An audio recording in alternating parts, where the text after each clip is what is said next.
Usually when you don't hear about a story, that's because it's not especially relevant or important. But every now and then, there's a story that's such a dud that no one remotely cares about, that it actually manages to circle back around and become relevant and important again because of that. The very fact that no one cares about the story in itself is worth talking about.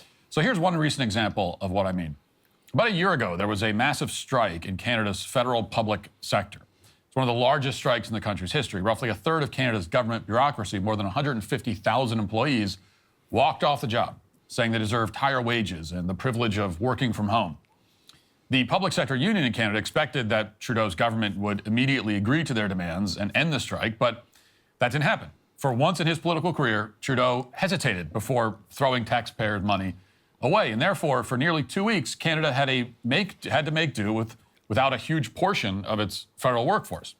Now, keep in mind, Canada is our largest trading partner. Something like 40 million people live there. They have an army, allegedly, and yet no one in Canada, much less in the United States, felt any negative impacts whatsoever from this huge, unprecedented government strike. Oh, this is interesting. So here we are back on Matt Walsh's channel, and his video is entitled How Doge Will Save America, Doge being the Department of Government Efficiency. And he opens with this interesting story about how the Canadian public sector workers went on strike, a massive strike, and nobody even noticed. Well, you know, I've never said which European country I live in, but it is a Western European country, and in this country where I've been living for over 30 years, this happens fairly regularly, given the way this system operates here, the elections operate.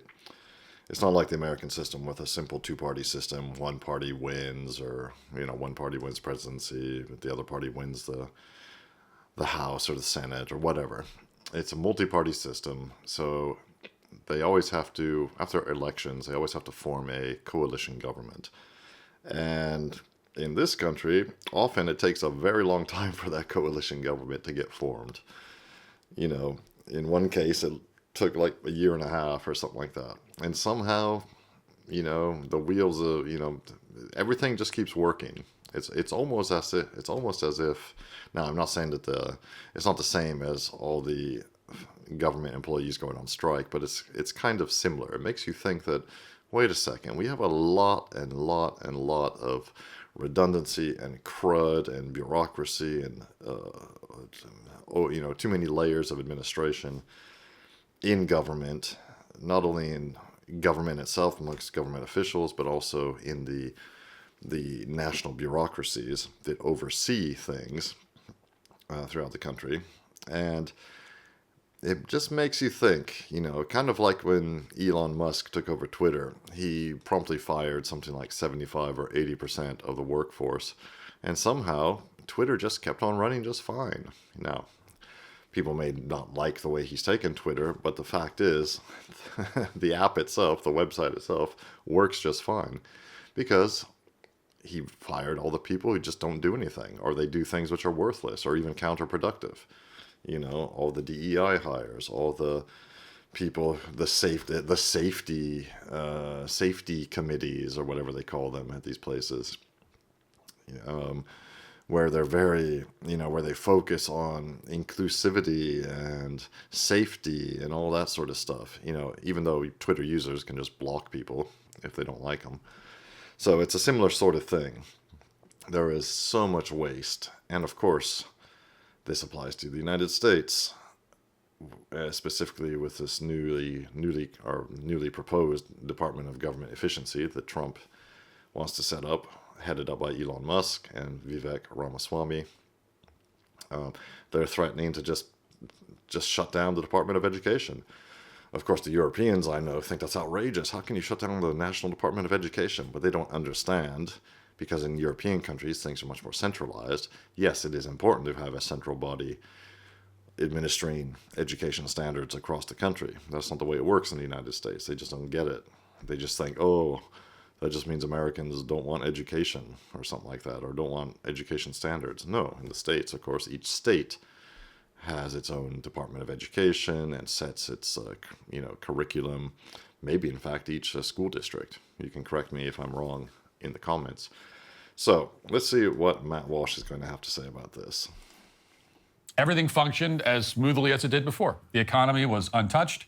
People went about their lives as they normally did. The strike of Canada's government was neither relevant nor important to anyone.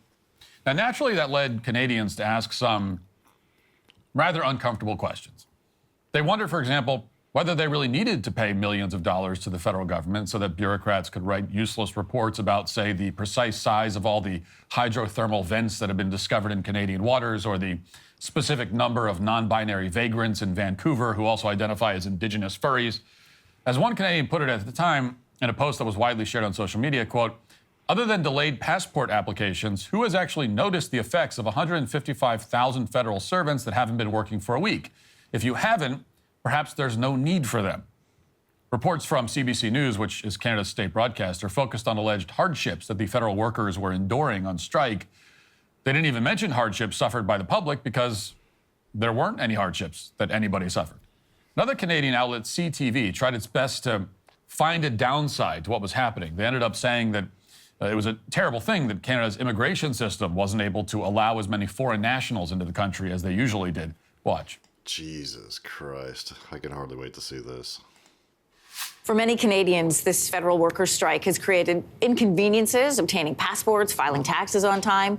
But for people looking to come to this country or to stay here, the consequences are much more severe. The strike is delaying an already overburdened immigration system. While claims are still coming in, all processing is frozen. Canada was already facing a backlog of immigration applications even before this strike because of the pandemic.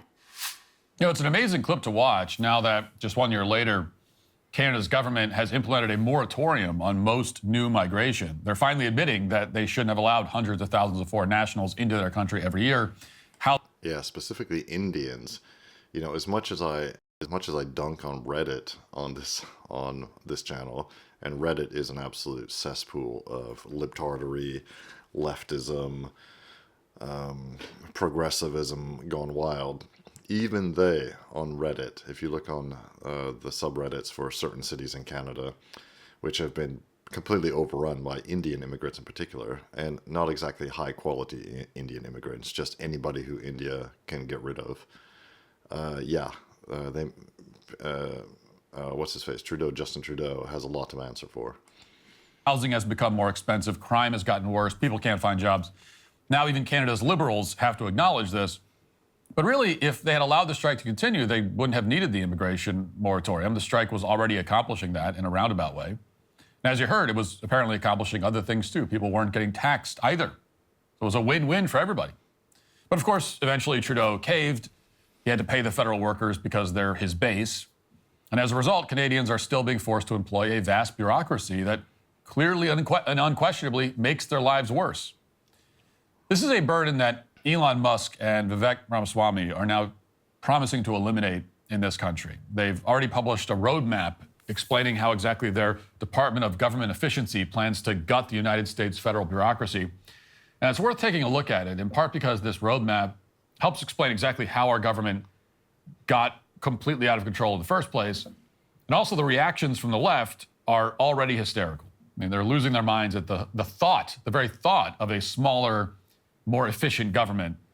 And it's all pretty amazing to watch. So Musk and Ramaswamy outlined in a Wall Street Journal op-ed this week that the Department of Government Efficiency, or DOGE, has a very real chance of succeeding where other efforts to curb government expansion have failed. And that's because of the two Supreme Court rulings that the conservative justices helped secure during Joe Biden's presidency.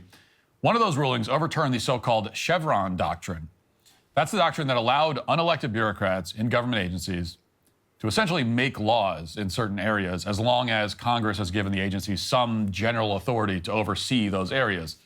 This is a principle that expanded the power of the federal government far beyond what anybody probably realizes. You might remember, for example, when the Biden administration came out and declared that 85 million private sector workers had to either get the COVID shot or wear a mask. Jesus, I've never even heard of this Chevron doctrine. Let me know if you know about this in the comments. I've been away from America for far too long. Been living in Europe for over 30 years. But this is just, it's clear that the American federal government is just a monstrosity. a giant octopus, just, you know, whose tentacles are everywhere, and it needs to be hacked back dramatically. But it will be interesting to see what the real truth is behind all that. There was no law authorizing that. There was no public referendum. The Occupational Safety and Health Administration, OSHA, a federal agency staffed with unelected bureaucrats, just issued a rule one day. They said mask mandates and vaccine mandates fell under their mandate of a workplace safety agency, even though nothing like that had ever been tried before because it made no sense whatsoever.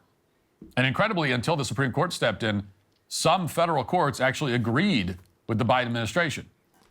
The Chevron doctrine made unconstitutional mandates like that possible, along with tens of thousands of other irrational and onerous rules and regulations. Now the Chevron doctrine is gone, but virtually all of those illegal administrative rules and regulations remain on the books. They're not going to be removed unless the federal government or a federal court takes the initiative and strikes them down, and that's the whole idea here with DOGE. Specifically, the DOGE plan involves placing legal experts inside government agencies who are aided by advanced technology, quote unquote, that will allow them to apply the Supreme Court's ruling to federal regulations. DOGE will then turn over a list of the regulations to Trump, who can cut them instantly with an executive order. That's going to be the process. I like the sound of that. Oh, there's going to be so much seething. So much seething. My entire family will be seething because they are diehard liberals and leftists and progressives and libtards. And they just love big federal government. None of them work for the federal government either. So I don't know why, but they just love big government. They think Big Daddy government is protecting us and looking after everybody's interests, especially the downtrodden minorities. There's no need for Congress to get involved here. The administrative state has gained a lot of power over the years, and now DOGE is going to use those powers to destroy the administrative state. That's the first kind of reform that DOGE plans to put in place. It's called regulatory rescissions. The second and third kinds of reform, the more prominent ones, are called administrative reductions and cost savings. This involves shutting down government agencies and firing government employees. And that's really the fun part. That's where it gets fun. As Musk and Ramaswamy wrote in their plan, quote, the number of federal employees to cut should be at least proportionate to the number of federal regulations that are nullified.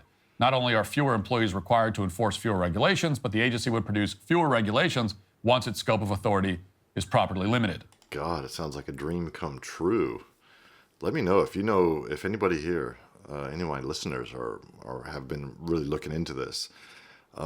Please let us all know in the comments about some of this stuff. This is amazing. You know, fingers crossed that this will actually come to pass. In interviews, Ramaswamy has made it clear that eliminating entire government departments is on the table. Watch. Are you expecting to close down entire agencies, like President Trump has talked about the Department of Education, for example? Are you going to be closing down departments? We expect mass reductions. We expect certain agencies to be deleted outright. We expect mass reductions in force in areas of the federal government that are bloated. We expect massive cuts among federal contractors and others who are overbilling the federal government. So, yes, we expect all of the above. And I think people will be surprised by, how quickly we're able to move with some of those changes, given the legal backdrop the Supreme Court has given. Now, both Musk and Ramaswamy have previously signaled their explicit support for abolishing the Department of Education in particular, which I obviously support as well. Yeah, I support it too, of course. And I know somebody very well who, she would be outraged if the Department of Education were abolished because of Title IX. It provides all sorts of protections for God knows what and God knows who. But yeah, and she's a school teacher. But the fact is, it's not needed, The whole point of the United States is that each state regulates its own affairs, and that very few powers are given to the federal government to handle, such as national defense, securing the border, and all that kind of thing.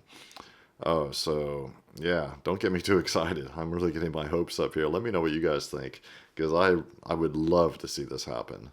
I wish it could happen in the country where I live, in Western Europe, as yet unnamed. But of course, in the United States, the the overreach and the metastasization, can you say that, of the federal government is just insane. And it would be brilliant to see all those ineffective, unnecessary, redundant, bloated, bureaucratic government agencies shut down. And all those people who lose their jobs, you know, I don't wish anybody to lose their job or their livelihood, but deport all those illegal aliens and deport a bunch and stop all the legal ones who we don't need, and there will be plenty of new jobs opening up. So it sounds harsh, but there's going to be some discomfort in the meantime, but it could really work out for the best for the United States and for Western Europe if it follows suit. So let me know what you guys think in the comments, and in the meantime, please like and subscribe. It really helps me grow the channel and continue making content for you.